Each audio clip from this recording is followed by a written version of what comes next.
Good morning, good afternoon, or good night. You guys know who I am by now. I'm Adrian Conway. I'm your host of this Rise and Pod thing. Today, we're jumping into some fitness stuff because, well, I just released an episode kind of like highlighting some of my thoughts and opinions about leaderboard breakdown. Particularly at the top of the CrossFit Games. So if you haven't listened to that episode yet, go back. It was the most recent episode I released for Rise and Pod in the form of a podcast. And today we're breaking down the Q. So, the Rogue Invitational is coming up this fall. It is, of course, the biggest off-season competition aside from the CrossFit Games. And the athletes are going to get set to try to qualify for some spots there. Now, I don't know exactly the details on how many folks they're taking. I want to say they took 10 last year and or maybe not even 10, maybe like 5. It was a small number because, of course, they reserve spots for invites from the CrossFit Games. So depending on how many invites that they give to the individuals that qualified and performed at the CrossFit Games, then they, of course, have a segmented amount of slots available for those that have the capacity to qualify through the Q. Now, the Q is scheduled to start, I believe, this coming weekend. So it's very exciting. They've released the workouts pretty darn early, in my opinion. So I think it's cool. I think there's some details that they haven't gone over in regards to what is not there and what is there. So they've got movement standards that still need to be announced. They've got the flow of the general test to still be announced. And then, of course, they've got how you need to submit your videos. And all of this is, of course, delayed so that they have an opportunity to regulate the time windows of which athletes are actually going to execute, and then send in and submit these workouts. But there's 4 of them. One of them has multiple parts, which is really cool. And so it looks like already out the gate, there's going to be a thorough testing that's going to take place. And these look fun. They also look fun. So I'm going to dive into these. This is the 2023 Rogue Qualifier workouts. I'm going to basically lay out a little bit of the test and discuss my thoughts on it and perhaps some strategic considerations for the athletes that are trying to perform at a very high level. But nonetheless, workout 1, challenge and scoring, is in 16 minutes, complete the following. You got 0 to 8 minutes to complete a buy-in of 200 double unders. That means as fast as you can accumulate the 200 double unders. Then in the remaining of the 8-minute block, you're going to AMRAP 4 clusters. A cluster is a squat clean thruster. The men's weight is 185 pounds. The women's weight is 125 pounds. The couplet, or the movement that is going to make up the couplet for the remaining time there, is 8 bar muscle ups. So again, 0 to 8 minutes, you're going to get through 200 double unders as fast as possible. Then in the remaining time of the 8 minutes, it's 4 clusters and 8 bar muscle ups, as many rounds and reps as possible. Once you get to the 8-minute mark, there's going to be a cutoff there. You're done. You get to rest and or begin your setup, I'm assuming, for the next portion. So 8 to 10 minutes, 8 to 10, you're chilling, or you're kind of making your scramble to get set up. Of course, hopefully you've got a team of people that are assisting you do this. And then we're going to go minutes 10 through 16. You've got an opportunity to find a 3-rep max of an overhead squat, and this bar and the load can be taken from the rack. That means you don't got to take it from the floor and do the whole little finagling of getting, to the back rack position, then overhead squat and do the deal.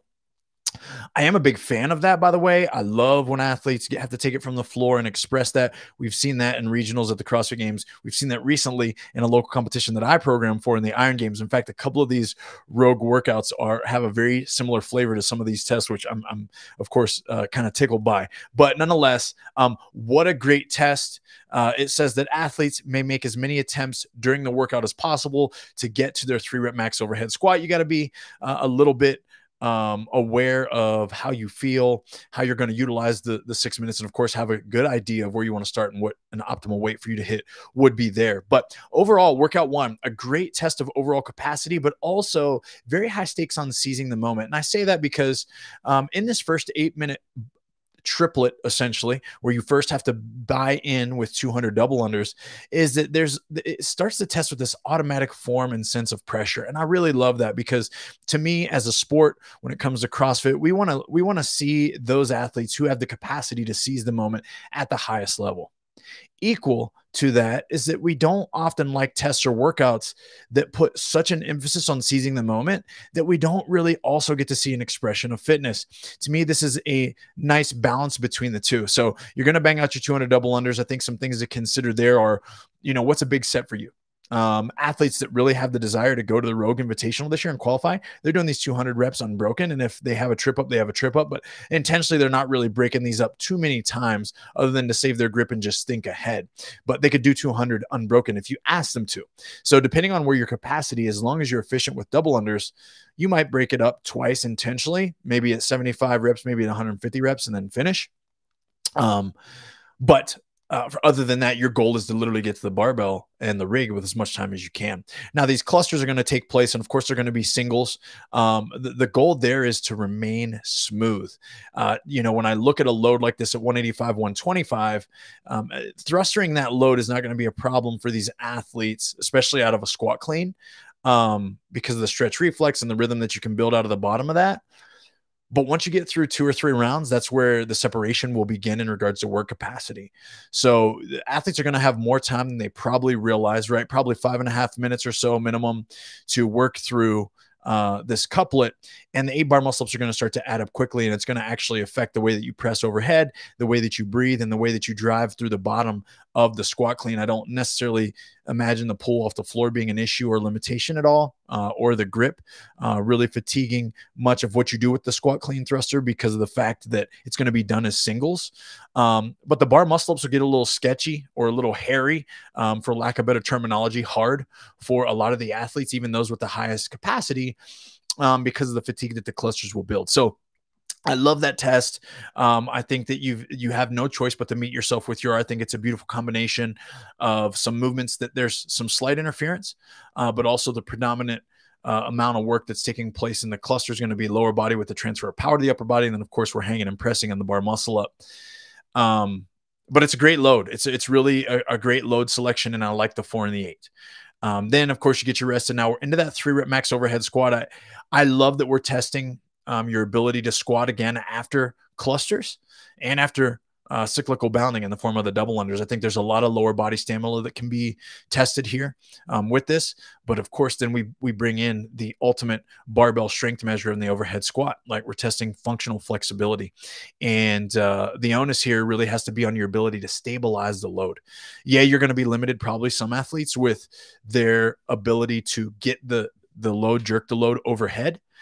So it's not that we'll probably expect to see many 3-rep max PRs, personal best, from these athletes. However, if they're in good shape right now, and if their local muscle endurance is primed, I do believe that having 2 minutes of complete rest and then also a 6-minute window to accomplish this 3-rep max, if they're smart and intentional with having a secure lift out the gate, or how they even manage and negotiate the time, maybe getting a jerk in, putting it back, maybe getting a jerk in with one overhead squat, putting it back, and then hitting a set of 3, and then hitting their next set of 3, which is their big set of 3, then I think they might be able to do well. But I know that there's going to be a bit of a disconnect for athletes who think they're going to sit around for 2 minutes, then they're going to load the bar with something quite heavy, and they're going to have success jerking it overhead and executing 3 stable squats. I would be pretty generous with knowing that I can seize the moment in 6 minutes to completely rest for 2, come into the 6-minute window, hit a solid but light jerk just to prime myself for getting the bar overhead and developing confidence there in my setup, loading the bar a touch more, getting another jerk in, maybe an overhead squat or 2, and then I'm going to get into my first set, which is still a set I'm very confident in hitting, but I'm just going to act as a base weight so that then my next set of 3 is going to be the one that I know I need to hit, potentially a little bit more time to hit a PR or a weight where I can take a bit more risk, and I don't know it's something that I have to hit. But overall, workout 1 is a beaut. I don't know who's behind the program. I'm sure that will get released, and it might be listed somewhere, so you guys got to forgive me. And now I'm seeing other details as I swipe up. Clearly, AC do a better job at reading in the details. My wife would not be proud of me for this, but she's very used to this.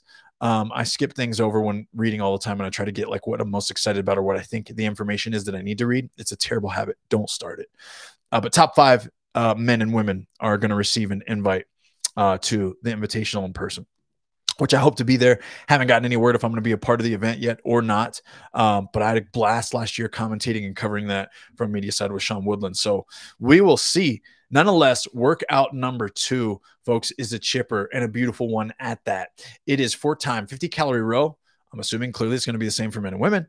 50 toes to bar, 25 sandbag to shoulder, 150 pounds for the men, 100 for the women. 50 box step overs. Love this movement. It's devastating and brutal. 50 pounds for the men, 50 or 35 pounds for the women, 25 sandbag. And now we're working our back. This is an out and back style chipper. We're now working our way back. 25 sandbag to shoulder, 50 toes to bar, 50 cal row. Time cap 21 minutes. It's interesting because clearly this is a typo and they can remove this, but it says athletes may take as many attempts during their workout video as they would like. Right. Just kind of funny. But look, workout 2, this is just straight up work capacity, right? Like I think that you can understand and see that either you got this capacity or you don't. The skills are pretty much out the gate at this point, right? There's not a lot of stuff there that's going to create an obstacle for athletes that really have the intention of qualifying here. Again, we're hanging from the rig, so this is something to be mindful of. Overall grip fatigue that will be built if you hit workout 1 and 2 close to each other or back-to-back days. You're going to do a total of 100 toes to bar and 50 sandbag to shoulders with the 50 box step overs that are also going to likely fatigue your grip because it doesn't designate right now where you got to hold them, but I'm assuming you're going to be able to hold them at the sides. I would be surprised if they throw at you guys that you got to do it in the front rack position. So from this perspective, I'm like, yo, this is a doozy. Here's the one thing I don't like about the workout. I want the calories to be different for women.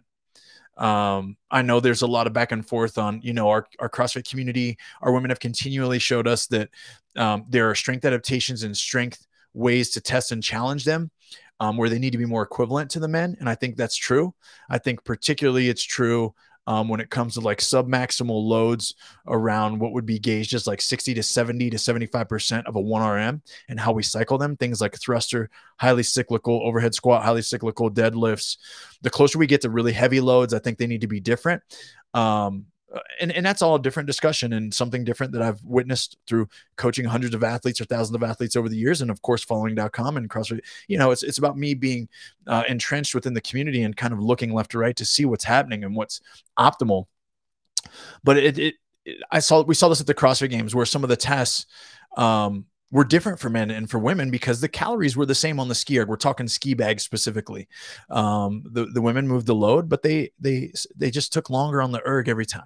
And I think we can make it very competitive. And I think a simple ode to making it even 42 calories to the 50 for men, or 40 calories to the 50 for men would make it more adjacent in time to completion.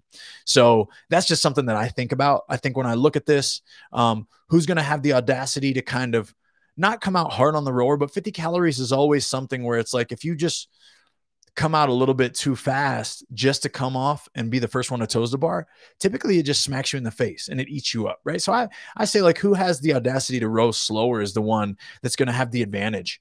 And then who has built the capacity for toes to bar? Because you look at this and you're like, hey, you can be gracious with how you break it up.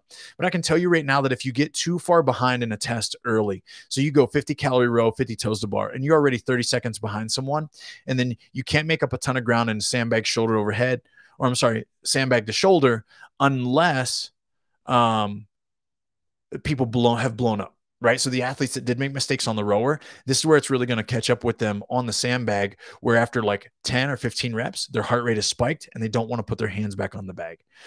You've got to navigate the first half of this workout very generously. Be willing to be mid-pack or towards the back of a pack if this is a chipper where you're looking left to right in a group of friends.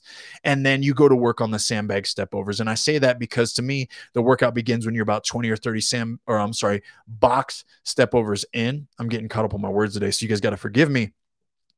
But you want to create a very steady rhythm here. 50 and 35, again, isn't going to be heavy for those that are hoping to punch a ticket here or be competitive. So these aren't going to take long. You can't break them up into a ton of sets. You've got to establish a rhythm and continue to attack. And when I say rhythm, however you get over this box, whether it's a crossover step or you pivot and turn every time, know what you do what you do, and be consistent in doing it. Understand that you've got to kind of build urgency and speed through the back half of the test or the workout, and have the understanding that there's going to be a ton of separation that didn't exist within the athletes after the first 25 sandbag to shoulder once you finish the second sandbag to shoulder. So the middle of that workout's for the meat and potatoes.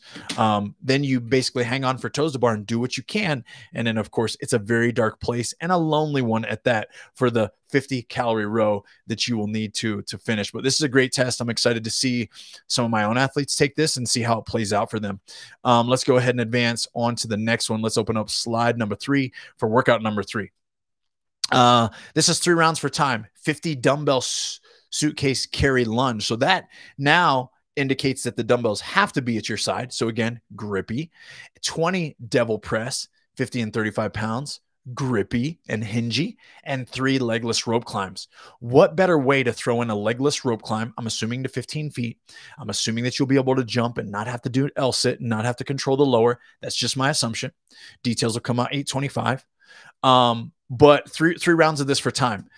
Here's some no-brainers that I'm already applying. Look, if you're comfortable with hook grip. Tape your thumb well, hook grip the dumbbell suitcase carry lunges, because any relief from your grip will speed your legless rope climbs.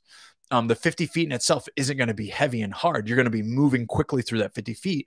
But just understand that most of the time is going to be spent here during the 20 devil press. When you think about the devil press, you've got to be really, really sharp with your execution. That means with 20, think about 3 rounds, there's going to be 60 of these total. What you cannot do is develop a rhythm that is comfortable for you and that you just want to maintain because it feels right. You've actually got to be the athlete that comes with the dumbbells from overhead locked out. I would encourage you to think about getting them to the shoulder, and from the shoulder, you shove them straight down in front of your toes, versus getting them from your overhead position, swinging them back through your legs, and then swinging them forward. To me, that's a loss in time. Translate that. If it's a second every rep, that's 60 seconds or a minute within this test, because there's 60 total of those repetitions. Having the confidence and building that strength, stamina for your hands and your grip is going to be huge here. And that's ultimately what this is testing to me in this workout here. So workout number 3 is a doozy. I think it's going to be dirty. It's going to be more metabolic than athletes want it to be. There's not a lot of room there for standing around or waiting. The athletes that can perform at a high level, that again have the desire to be top 10 or have an opportunity to qualify, are going to need to be more aggressive than, of course, they prefer to be. Time cap here is 12 minutes. It'll probably be pretty generous for those that are really getting after it and killing this thing. So this is kind of be willing to go fast and take chances. And that's really what it's going to feel like, especially on the 3 last legless rope climbs. Another thing that's been a topic of discussion for a lot of my athletes at True lately is the value of really properly descending a rope. You've got to master this. You got to know what works for you specifically. And are you one that with a legless climb can get to the top, quickly tap, lift your legs out to the sides and let go and let yourself drop, reclamp if there is a standard mark for you to regain control, and then drop down and be ready to go to work again, because that's what's going to separate you from the masses, if so. And then also be able to identify the differences. The same when you get to use your legs. Can you use your legs in a fast and efficient way, release your legs, and then have the firefighter style descend down where you literally slide down, and do you have confidence behind that? Because if you're the one that's still having a sticky descend and it's slow, we've got 9 rope climbs here in this test, and that's going to really be a huge limitation for you. And it's going to fatigue your grip more than it needs to. So, yeah, we always got to train conditioning. Yeah, we got to train intensity, but so much of the limitations within these 4 workouts that have been released by Rogue are going to find themselves in the lack of skill development that exists within our community, and more specifically the competitive community. So I love this. I think this is a really cool one. I think if you belong to an affiliate that has the rope resources to get classes doing this, it's a fun class workout. And I actually equal and say the same thing about almost each and every one of these 3 that we've listed so far. On to workout number 4. What a couplet. Now, this is interesting because I've recently just programmed a true throwdown for some of my athletes that involves wall walks and snatches. Very similar stimulus to the CrossFit Open. This has an ode to that as well. Except instead of wall walks, which you'll have to do to get into the inverted position, you are doing now strict wall facing handstand pushups. This is a high level one, right? Now, here's what I'll tell you. We know Laura Horvath is going to get an invitation. She is the reigning champ of the Q. Or I'm sorry, of the Rogue Invitational, and she's the CrossFit Games champ. She gonna get an invitation. She don't got to do this. But is this a preface?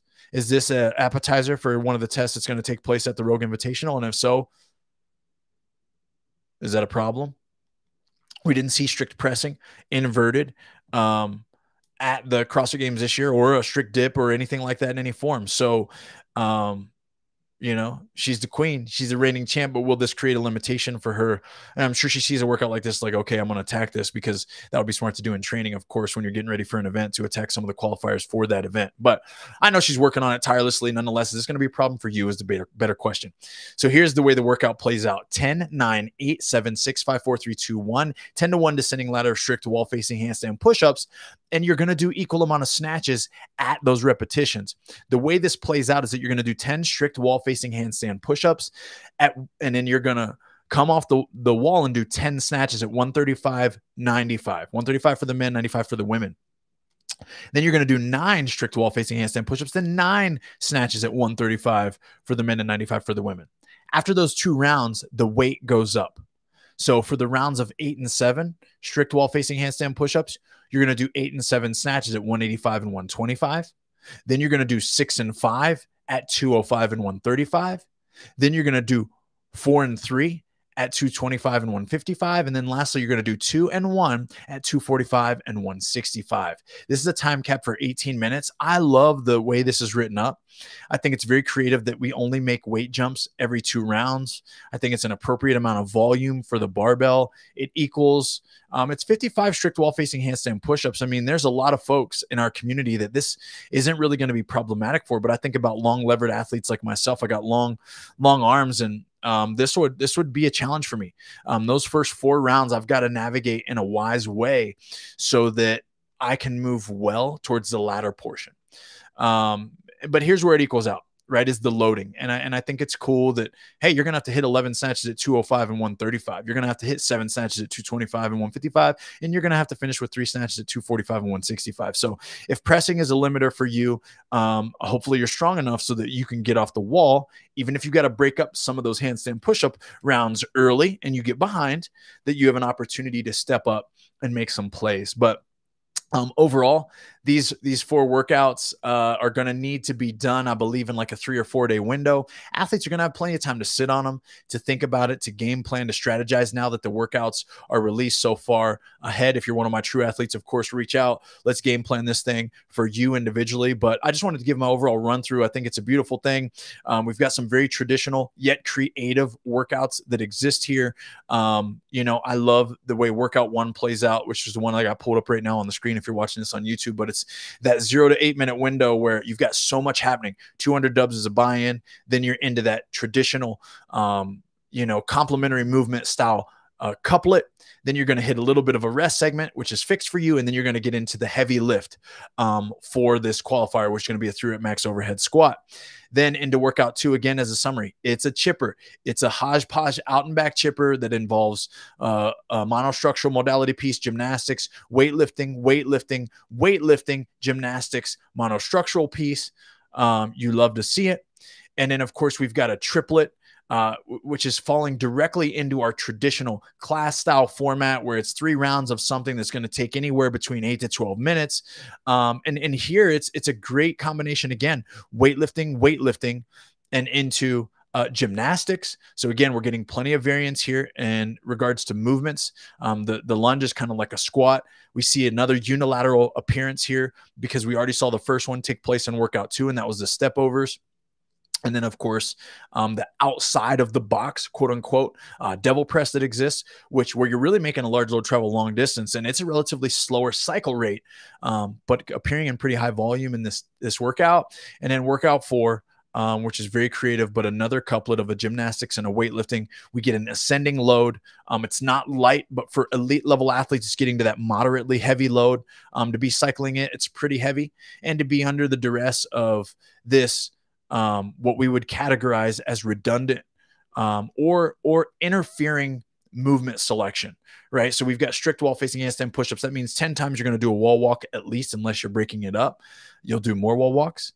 You're going to do 10 wall walks and 55 strict handstand push-ups, and you're also going to do 55 snatches at an ascending load where, you know, 11, 7, what's that? That takes us to 18. 21 of these repetitions is going to be above 205 pounds for the men and 135 pounds for the ladies, which I think is just a beautiful thing too. So we're definitely going to get some well-rounded athletes. I'm assuming that we're going to get some athletes that are coming from the team side at the CrossFit Games, gearing up to compete at this and try to qualify. We're going to get a ton of semifinal athletes that have now had the opportunity to freshen themselves up, to go through one training cycle, or at least a portion of a training cycle, while they are watching their peers and competitors go on to compete at the CrossFit Games. They're hungry because they watched those tests go down and they became a little envious that they didn't get to show their tail at the competition floor. And it's going to be extremely exciting. But nonetheless, what a great and well-rounded program. Shout out to whoever threw these together. I'm excited. I need to take a ride, a couple of them for a ride myself, just to have a good time. And I'm excited to see what 5 punch their ticket to go to the Rogue Invitational, because we know it's going to be an exciting throwdown. Certainly last year was a show that we'll never forget. So nonetheless, hope that brings some value to you guys. I know we like to chat programming. We like to chat all things CrossFit in and out of the competitive season. I'll continue to throw some of these episodes into my podcast on the Rise and Pod stream, just because it helps me vent, if you will. I have a deep passion for the sport, a deep passion to coach the sport. And of course, that's my full-time job, is to coach, to inspire and educate. But I love to kind of shoot it with the fans within the space as well. And be on the lookout for, more podcasts on the CrossFit Games YouTube channel, More Than Fitness. We're going to be getting ready to fire up a new season of More Than Fitness. And I got a new flavor that I want to kind of jump into, that's going to be a really fun way to reminisce within the space for the OGs that are around, and take us down memory lane. And of course, continue to focus on a bit of the future and where we're going as a company and as a movement, as CrossFitters. But nonetheless, I hope that you guys enjoyed tuning in. Those of you that were interested and wanted to listen, good luck to everybody that's going to take these things for a ride. And if you're a true fitness athlete, go and take it, because no one is going to give it to you. Keep rising.